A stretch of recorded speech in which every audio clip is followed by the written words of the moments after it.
നമുക്കിന്ന് എളുപ്പത്തിലൊരു കുഴലപ്പം ഉണ്ടാക്കി നോക്കാം. അതിനുവേണ്ടി 2 കപ്പ് പച്ചരി 2 മണിക്കൂർ നേരം വെള്ളത്തിലിട്ട് വെക്കണം. അതിനുശേഷം ഇതിൻ്റെ വെള്ളമെല്ലാം കളഞ്ഞ് ഒരു മിക്സിയുടെ ജാറിലോട്ടിട്ട് നന്നായി പൊടിച്ചെടുക്കണം. പൊടിച്ച് ഇതുപോലെ ആയി കിട്ടണം. എന്നിട്ട് ഈ അരിപ്പൊടി നന്നായി വറുത്തെടുക്കണം.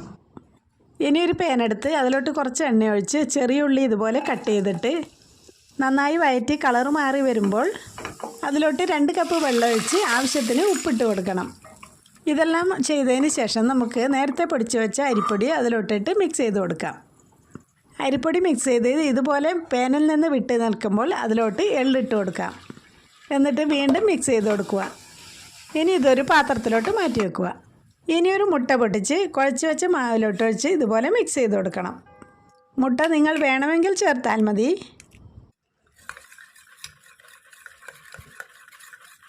മാവിൽ നല്ല രീതിയിൽ മുട്ട പിടിക്കുന്നവരെ ഇതുപോലെ കുഴച്ചുകൊണ്ടിരിക്കണം.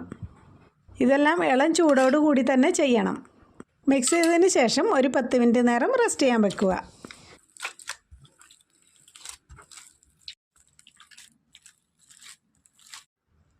പത്ത് മിനിറ്റ് കഴിഞ്ഞതിന് ശേഷം ഒരു തുണിയിലോ അല്ലെങ്കിൽ ഒരു പ്രസ്സിങ്ങിലോ വെച്ച് ഇതുപോലെ പ്രസ് ചെയ്ത് കൊടുക്കാം. എന്നിട്ട് ഇതുപോലെ റൗണ്ട് ഷേപ്പാക്കിയതിന് ശേഷം കൈകൊണ്ട് റോൾ ചെയ്ത് 2 സൈഡും ഇതുപോലെ ഒട്ടിച്ചു കൊടുത്ത് തിളച്ച എണ്ണയിലോട്ടിട്ട് കോരിയെടുക്കാവുന്നതാണ്. അധികം മൊരിയാതെ ഇളം ബ്രൗൺ ആകുമ്പോൾ കോരിയെടുക്കുക.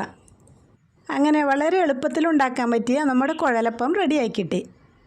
ഈ വീഡിയോ ഇഷ്ടപ്പെട്ടാൽ ചാനൽ സബ്സ്ക്രൈബ് ചെയ്തു ഒപ്പം ലൈക്കും ഷെയറും ചെയ്ത് നമ്മളെ സപ്പോർട്ട് ചെയ്യാൻ മറക്കല്ലേ.